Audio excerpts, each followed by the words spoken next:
Mindfulness Essentials.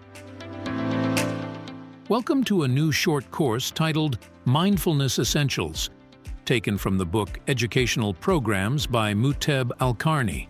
In this course, we will explore mindfulness, especially since studies have proven its effectiveness in reducing stress, improving sleep, enhancing relationships, managing thoughts and emotions, increasing attention and focus, and overall improving physical, mental, and psychological health. Since mindfulness is a meditative practice under the umbrella of meditation, we will explain meditation in the first part of the course, then connect mindfulness to it in the second part. In this way, we dispel misunderstandings about the relationship between mindfulness and meditation and highlight the differences and similarities between them. Let's delve into the details.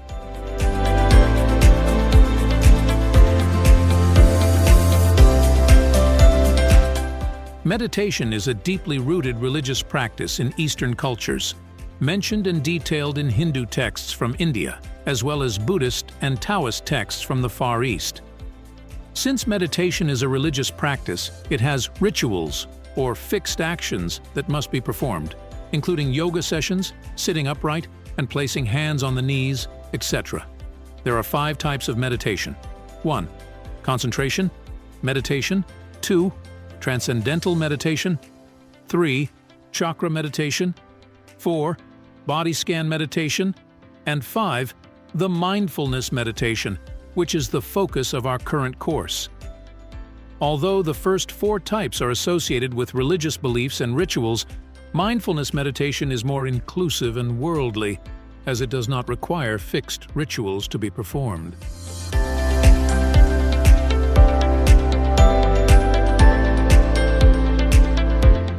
It can be said that the 5 types of meditation mentioned earlier rely to some extent on 3 basic components. 1. Stillness. 2. Breathing. And 3. Focus. Stillness refers to the importance of a steady posture in meditation, such as a yoga posture, where the practitioner sits upright with a straight back. Breathing signifies the importance of deep breathing during meditation to oxygenate the brain adequately, aiming to achieve the third element, focus, which aims to eliminate distractions and focus entirely on the self. When these 3 elements come together, the practice becomes meditation. When one element is absent, the practice's connection to meditation diminishes.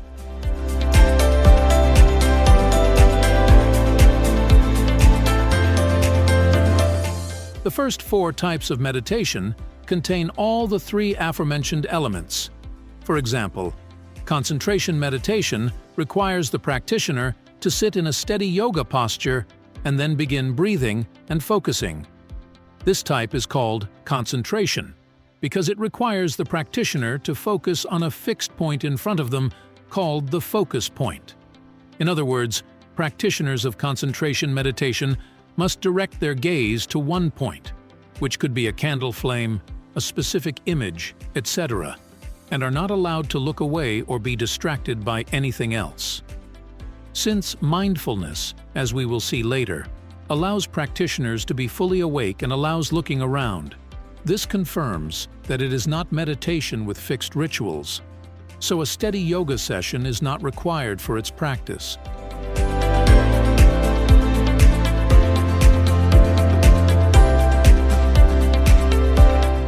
The second type of meditation is transcendental meditation, which also includes the 3 aforementioned elements.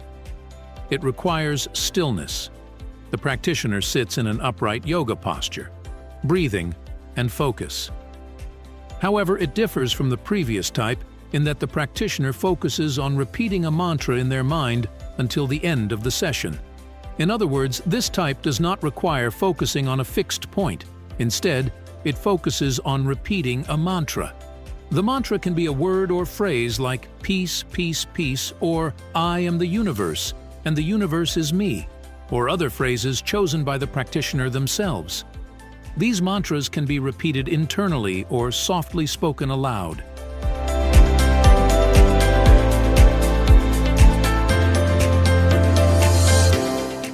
The third type of meditation is chakra meditation, which we extensively discussed in the Chakra System course. In this type of meditation, the practitioner achieves the same three elements mentioned earlier. 1. A yoga session with an upright posture, then 2. Breathing, and 3. Focus. However, this time the focus is not on a fixed point or a mantra. Instead, the focus is on the 7 chakras in the body. 1. Root chakra, 2. Sacral chakra, 3. Solar plexus chakra, 4. Heart chakra, 5. Throat chakra, 6. Third eye chakra, and 7. Crown chakra. Chakras are believed to be energy centers in the body that require activation to release negative energy, which can be done through phrases or visualizations, as explained in the Chakra System course.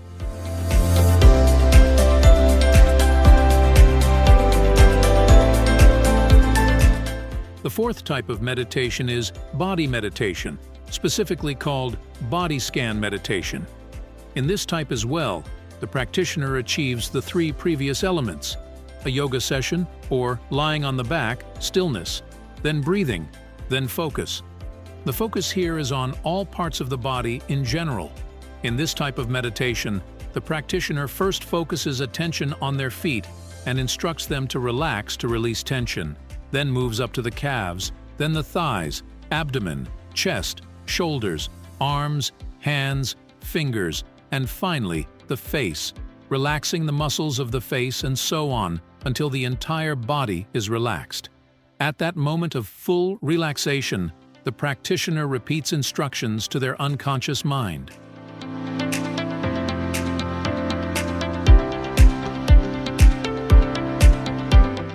In summary of the above, it can be said that all 4 previous types of meditation require 1. Stillness, 2. Breathing, and 3. Focus. They can all be done in a single session lasting from 10 to 30 minutes, called a meditation session. It may be accompanied by gentle music with eyes closed or open, or simply with eyelids gently closed. The goal of all these 4 types of meditation is twofold. 1. Calming the mind, concentration and transcendental meditations. And 2. Relaxing the body, chakra and body meditations. These are the aims of meditation practices, and this is what mindfulness meditation also aims to achieve. So, what is mindfulness, and what is its relationship to meditation?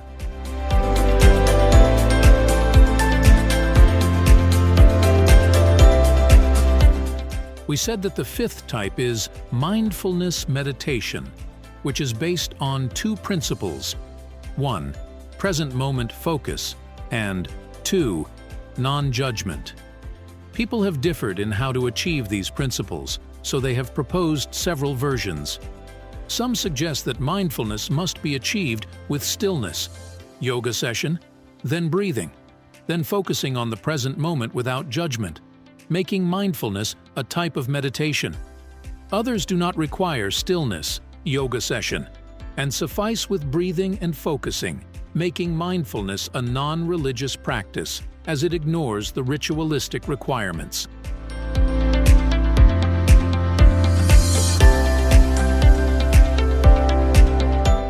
Therefore, it can be said that mindfulness means being mentally present, meaning being present with your mind on the present moment, and present with your neutrality by not judging things negatively. If mindfulness concerns the present moment, then it is realistic, as it cares about the current realistic moment, not requiring surrounding music, for example. And since mindfulness concerns not judging things negatively, it is a neutral activity towards everything, viewing things equally, without good or bad, beautiful or ugly. This is precisely what makes mindfulness different from other types of meditation, as it does not judge anything, while previous types issue positive judgments towards mantras, chakras, and focus points.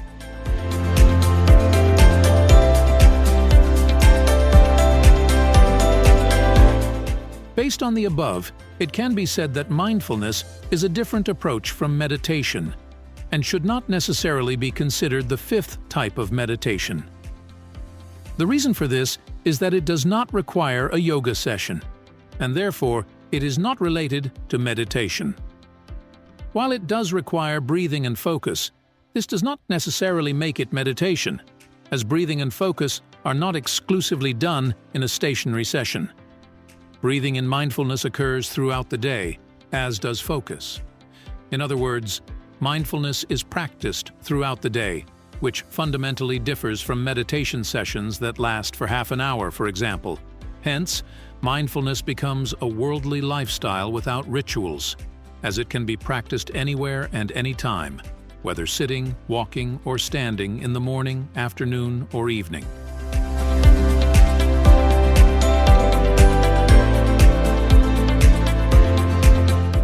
Question: why couldn't mindfulness get rid of the two elements of 1. Breathing, and 2. Focus? The reason mindfulness couldn't eliminate breathing is that breathing helps in sensing the present moment, the first principle. And the reason it couldn't eliminate the element of focus is that focus helps in not judging things negatively, the second principle. Since the mind tends to wander into the past and future and forgets the present moment, focusing on breathing, such as inhaling and exhaling, serves as a reminder to the practitioner that they are living in the moment. And since the mind tends to judge things as good or bad or beautiful or ugly, and this is its nature, focus and attention are important in large quantities to direct the mind towards not judging things.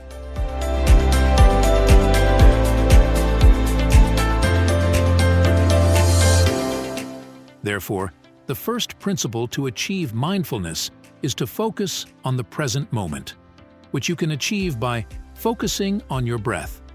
So, start mindfulness by focusing on your breath. Concentrate on your inhales and exhales. Focus on the air entering through your nose and exiting through your mouth. Sensing the moment happens when you focus well on your breath and do not get distracted by anything else. Focus solely on your breath. And if you find yourself preoccupied with something related to the past or future, gently redirect your focus to your breath, meaning do not tense up, as the goal of meditation is to calm the mind and body, not to tense up or repel. You will find during this task that your mind becomes clearer, with no thoughts or emotions passing through. Focusing on the breath is an important step in focusing on the present moment and achieving the first part of mindfulness.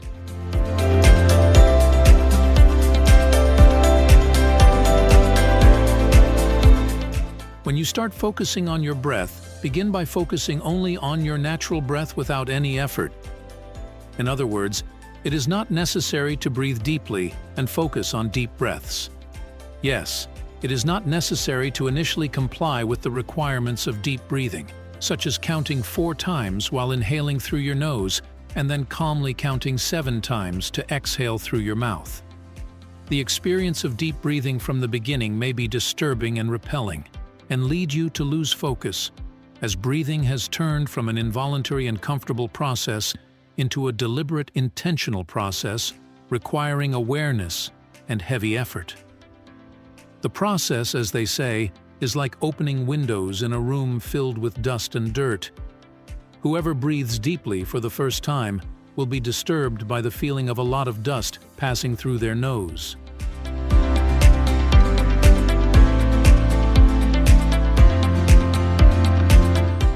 Since the ultimate goal of mindfulness is to practice deep breathing, it can be said that progression is important during the breathing application process.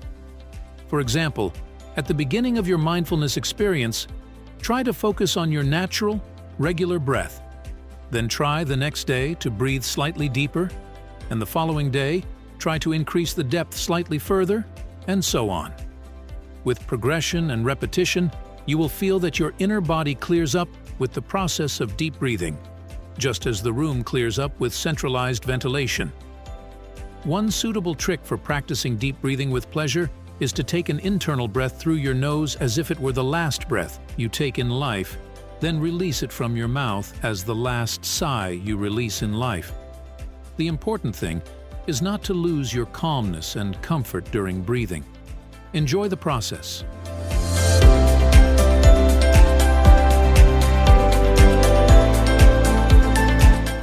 Since focusing on the breath can be done anywhere, in a room, cafe, etc., and since you will encounter many distractions and activities in these places, this means that the brain may lose its focus on the breath and become preoccupied with analyzing and evaluating what it sees around it. When the brain is preoccupied with analysis and evaluation, this means it will wander and drift away, meaning it won't be present in the moment. It means you are losing mindfulness. Here, the importance of the second principle of mindfulness emerges, which is not judging things negatively, which requires a high level of focus to achieve. Since the mind is preoccupied with three things: 1. Thoughts, 2. Emotions, and 3. Sensations, not judging thoughts, emotions, and sensations as good or bad, is a helpful decision to support the brain in focusing on the breath, the present.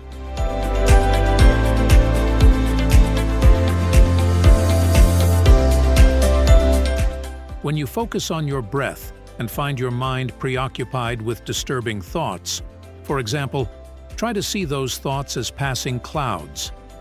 When a thought such as, "You need to prepare food in an hour," comes to mind while focusing on your breath, remind yourself that this thought is neither good nor bad, and let it pass. And when the thought, "So-and-so said something bad about me yesterday," arises, apply the same. Remind yourself that it is another thought that is neither good nor bad, so let it pass as well. And when you think and say that this breathing is boring and this meditation is useless, say, "This is a third thought that is neither good nor bad, so let it pass with the previous thoughts." Here, it becomes clear that mindfulness is not concerned with controlling and mastering thoughts, as much as it is concerned with observing and passing them without paying attention to them.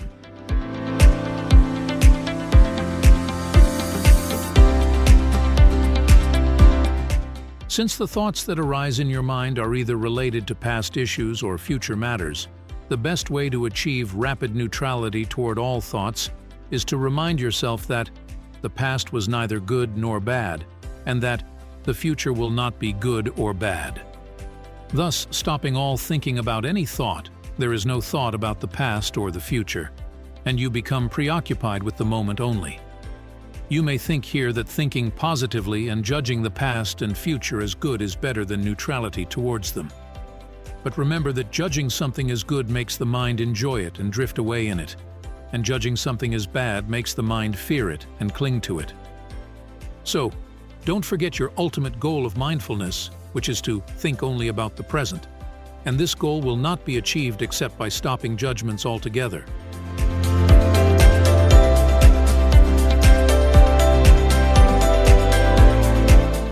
After focusing on your breath and passing your thoughts while declaring that the past is neither good nor bad, and that the future is neither good nor bad, the next task to enhance focus on the present moment is to stop judging your feelings that you feel now as well, namely, what you feel during focusing on your breath. Do you feel tightness and tension during this breathing?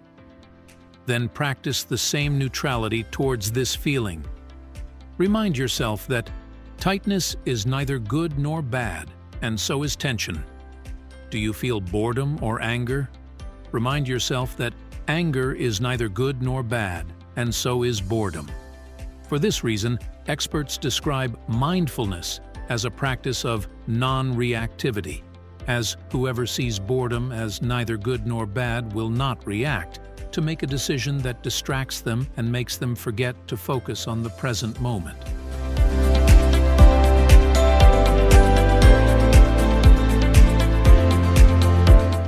After setting aside judgments toward your thoughts and feelings, set aside judgments toward your senses as well, namely, what you feel through your 5 senses: sight, hearing, smell, taste, and touch.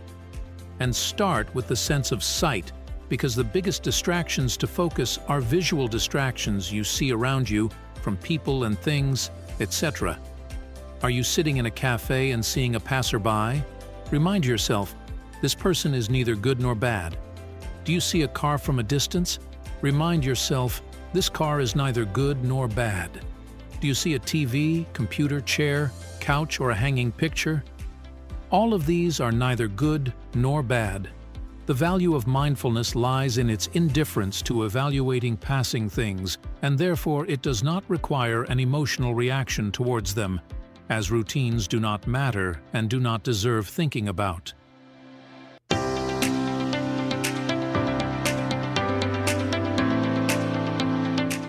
After setting aside judgments toward what you see, practice the same neutrality in judgments toward what you hear, smell, touch, and taste. Since these senses are not easily noticed, try closing your eyes while focusing on them, as closing your eyes means closing the window that may distract your attention from focusing on those senses.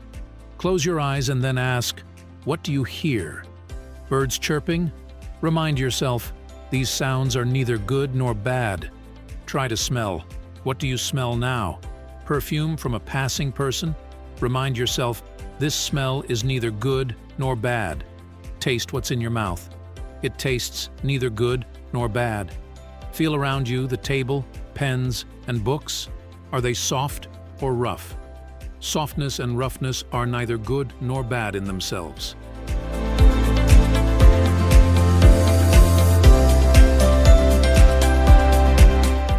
This, in short, is the practical application of mindfulness. 1. To focus on the present moment by focusing on your breath. And 2. Not to judge anything as good or bad, meaning not to be preoccupied with your thoughts, feelings, and sensations, and not to judge them as good or bad, as these evaluations distract you and make your mind wander away towards the past and the future. Note that there are no rigid meditation rituals in mindfulness, so there are no candles, music, or yoga sessions, stillness. What exists only? Breathing and focus. Now the question arises, is it possible to delete the breathing element associated with meditation and keep only the focus, abstaining from judging things, and achieve a more practical and down-to-earth version of mindfulness?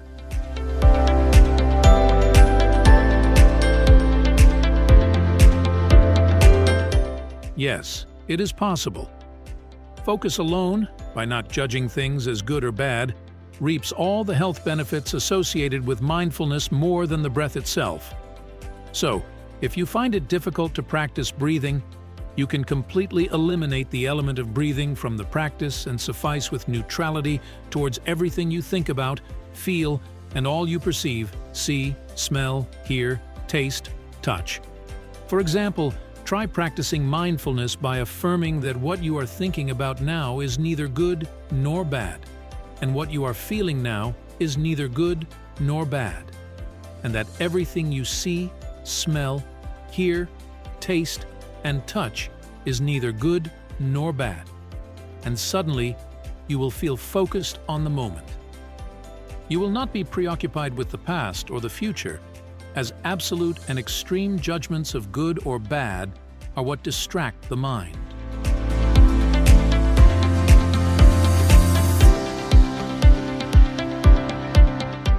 One might ask now, what is the point of mindfulness if it is neutral towards everything?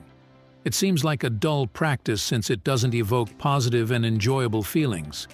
Saying that something is neither good nor bad is an unexciting statement from the start, and with it, life will seem bleak and ordinary, as everything in it is neutral, neither good nor bad. In other words, what is the pleasure and benefit of that? The answer is simply mental and physical relaxation. This is the primary goal of meditation. When judgments cease, your mind will clear, and accordingly, your brain will relax. And this is the goal of mindfulness: to give the brain rest from constant criticism, thinking, and analysis. Just as hands, legs, and eyes need rest from work to perform their tasks well, so does the brain need rest from thinking to perform its tasks well. But what are the tasks of the brain?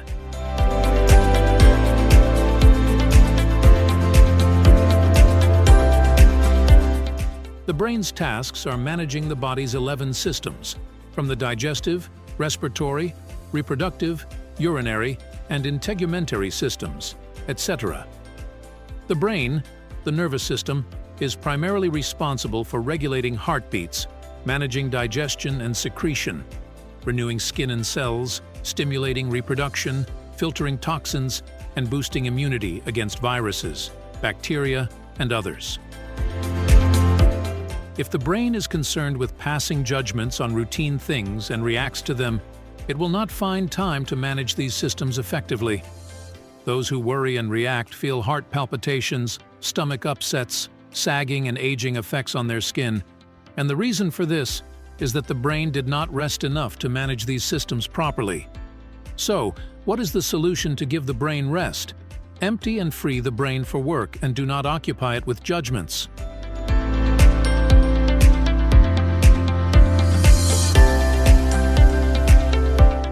Therefore, it can be said that the first benefit of mindfulness is improving physical health by emptying and freeing the brain to manage internal organs and systems. The second benefit of mindfulness is improving mental health, as declaring that the past is neither good nor bad prevents one from experiencing feelings of regret, remorse, blame, guilt, and shame. Similarly, declaring that the future will neither be good nor bad prevents one from feeling feelings of anxiety, pressure, stress, and depression. Health comes when negative emotions are stopped, and they can only be stopped through mindfulness by declaring disconnection from the past and the future and focusing on the present, and by not judging things with some judgment, neither good or bad.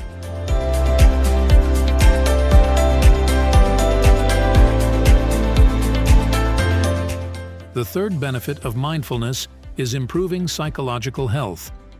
Those who declare that their thoughts are neither good nor bad will not fall victim to psychological disorders like OCD, anxiety, and depression, for example. The one afflicted with OCD will not perform the compulsive act when they see their obsessive thought is neither good nor bad. And the one afflicted with anxiety will not repeat thinking about a stuck issue and dwell on the thoughts about it, as mindfulness makes them aware that their problem is neither good nor bad. And similarly, the one afflicted with depression or suicidal ideation will also reduce their suicidal thoughts, as they will see life as neither good nor bad, thus seeing that it's best to live life without ideal expectations. So, mindfulness is beneficial for physical, mental, and psychological health.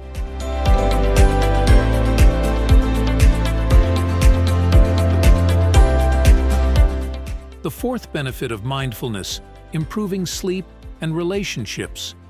Those who describe thoughts as neither good nor bad will not find a reason for insomnia, for example. Likewise, those who describe the mistakes of others in the past and their potential mistakes in the future as neither good nor bad will improve their relationships with people and will not dwell long on their mistakes, thus being closer to forgiveness.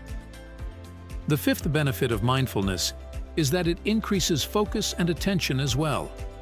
The more you decide to judge other matters as neither good nor bad, the more you can focus on your present goals and achieve them with high concentration and attention.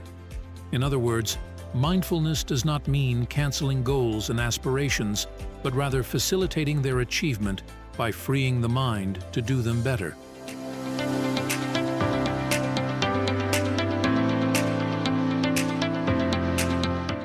The final question: doesn't the perspective that everything in life is neither good nor bad lead to asceticism in life and the weakening of goals and dreams?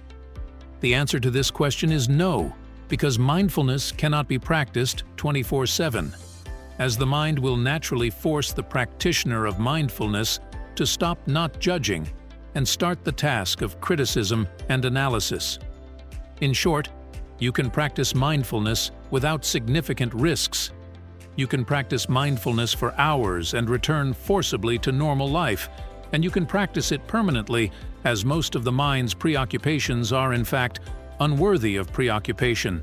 Or you can enjoy positive feelings and in the case of negative feelings appearing, apply mindfulness by not judging them.